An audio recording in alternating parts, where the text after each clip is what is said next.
Yo, Yes, yes. What you how saying? we doing? How's the I'm good, Manchester thank you. Wi-Fi? Yo, it's all right still. It's all right. It's all right. We just did a little whole Wi-Fi with Luke Campbell, and it was sort of like a little bit in and out. But how's things? In Manchester? I've seen you've been staying very busy. Yeah, man, Lot things of are good, tough you know. runs. The sun was out yesterday. Been on my bike. Been running. I'm ready. Like, as soon as we can fight, I'm ready. I'm more than ready. Obviously, your original date, July 2nd, Manchester Arena. You are the good news for you, Zelf, is that you are in the category of someone that can definitely fight behind closed doors as well as the big arenas. I know that at the end of the day, everybody wants to fight in the big arenas in front of thousands of fans, but Of you course. also need to fight. You also need to progress your career. You also need to get paid. So everybody seems to be more than open to the idea of a closed door fight if that's what has to happen. Of course, I'm more than ready. It's not like a spar, but it's all professional. And if that's the case, then I'm more than ready for that. I'm in shape. I've been running. My weight's good. I eat good every day. My mum looks after me with good food, so I'm ready. Do you know, a lot of people talk about, interesting you said there about spar. I know you're quite, listen, you're a flashy fighter. You're a reaction fighter. You're reactive. And I can see that you're going to strive in the big arenas. You live off that buzz, Yeah, you know. that vibe. Yeah, How vibe of it. difficult is that to go in? And we saw with the UFC recently, like it was Mm. behind closed doors. We didn't really see the fire and the buzz in the matchups. Obviously, you haven't got the energy, but it's about being professional, isn't it? And I do feel that it's kind of like banana skin time for guys behind closed doors Mm. who could go in and, to be honest, like mess up their career by not being switched on at that moment. Of course, but it's a job and it's my lifestyle. I live for boxing, so when it's all said and done, I'll be ready. And it's like I say, it's my lifestyle. I've there's nothing else I can do. Boxing is my life, so if that's the case, then I'll just take it on and I'll do it, and I'll look good doing it in front of three people. Yeah, exactly. Well, it'd definitely be more than three, but might not be two anymore.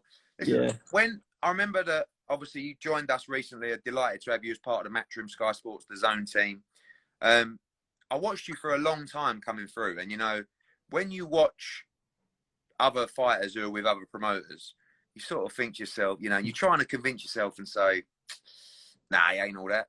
I don't need Yeah. him anyway." And like you were coming through, and I was thinking, "Fuck, he's good. This kid." Some of my language, he's good. This kid. You know what I mean? Manchester. Whenever there's a kid out of Manchester, I get excited. The fans are unbelievable. Then you went into a fight with Ronnie Clark, and I remember watching that fight. I couldn't believe really what I was seeing. I want to address that fight first. I mean, look, no disrespect to Ronnie Clark. He's a tough old boy. Gave Martin Mm. Ward a great fight as well. But what went wrong for you that night in the build-up? Because you've been flawless again ever since. Of course, when you look at my performances against Woodstock and Makore, I'm a different fighter. I took the fight in 3 week notice. Never done 12 rounds in my life. Never. I sparred twice, Jazzy Dickens and a kid called Eli Murphy. Only 6 rounds. So it was like more of like risk or reward. Like, I'm a fighter, so I'm not gonna say no. And I thought I was gonna prevail, and it's come up that I wasn't fit. I was like, from like round 6, I was just coasting and just try to do anything I could do. And I And got a lot of, he's the kind of guy that you're going to get found out about if you're not fit, of because he's a course, proper of rugged course, geezer.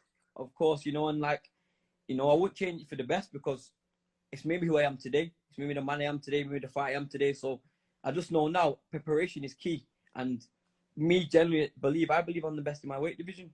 And you guys have got the platform, so that's all Well, I need is platform and time. And I generally do believe I'm the best in my weight division. well, we've got the platform, but we've also got a lot of domestic fighters that are coming Of through. And course.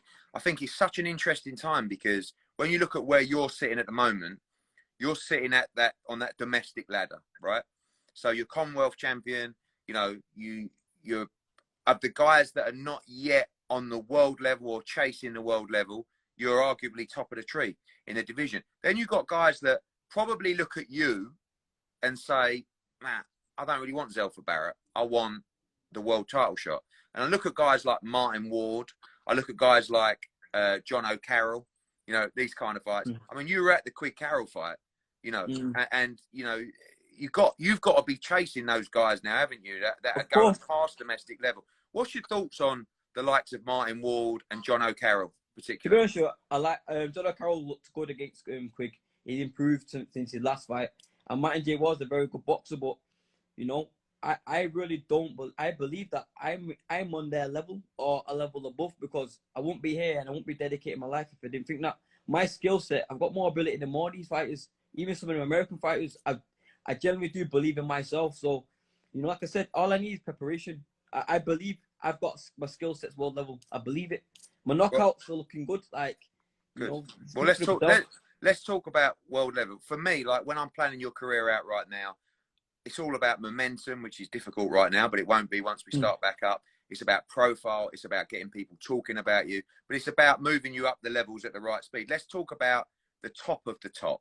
Yeah. Firstly, what did you think of the Tevin Farmer fight against Jojo Diaz? And again, like, you know, that's another, those kind of guys is where you've got to be chasing. Did you see that coming? Of course. Nah, you know what? Jojo Diaz is good. And Tevin Farmer is so slick and whatever. But I just thought Joe Diaz has got that power and the timing just to catch him. And, you know, and Tevin Farmer, you know, he said he didn't have the best camp or whatever, but I generally do believe Jojo Diaz will beat him again. And they're the kind of fighters I'm looking at and I'm watching, because I think I can do what they can do. You know what I mean? One fight, and I think this guy, although, you know, might have lost a little bit of momentum lately, Miguel Burchell, proper tough He's a fight. tough Mexican. I mean, when we talk about, you know, the likes of Ronnie Clark, you know, this is another level of toughness and ruggedness, he's a tough guy, you know, and can punch as well. Of course, but you know, I just believe styles make fights, and if that fight was happening, my style would be all wrong for him. Movement, fast. You know, don't get me wrong, he's relentless in his own way, and he's a world champion, of course, but me believing in myself, I believe, well, yeah, if the opportunity was there at the right time, I can beat him. Talk about Manchester quickly, because we have lost a couple of great fighters in you know, their careers coming to an end, in Anthony Crolla and Scott Quigg. And when, you know, both of those guys who boxed recently, we had a great crowd for Quigg, but we had a really great crowd for Crolla, and we had Katie Taylor in there that night as well. You got it on a plate in Manchester, haven't you? I mean, like, it is, for me, we talk about great fight cities, and Newcastle's unbelievable, Leeds is fantastic, but Manchester's historic. You know, I remember going up there, you know, obviously with you know, Pat Barrett days, but also with Michael Brodie. Like, I remember going to the G-Mex watching Michael Brodie against Injin Chi. It was unbelievable. And Manchester's always really been the hub, you know, for British boxing. So really, for you, it's there for you on a plate. If we can build you, the city can really get behind you. Of course, you know, there's two fighters that have left the sport, like you said, Scott Quigg and Crawler, and you know, they need someone to fight the light, you know, and I believe I'm the fighter to do that. And like, there's no crowd like a Manchester crowd, man. It's like, it's the best feeling in the world. I boxed at the MEN and I done a 6 rounder and I thought I made it. You know what I mean? So I genuinely do believe with you guys, I'll be a world champion there. I'll win a world title and my name will be in the bright lights. I genuinely do believe it. Well, that is the plan, my friend. That is the plan. Look forward to having you back. Be ready for the end of June. I'm ready, man. Look. That's all I know. Look at those guys. Levels. I'm ready. Levels. Right, be ready, Zelfa, and I'll speak to you soon, mate. Thanks for coming on. Thank you, bye. Cheers, mate.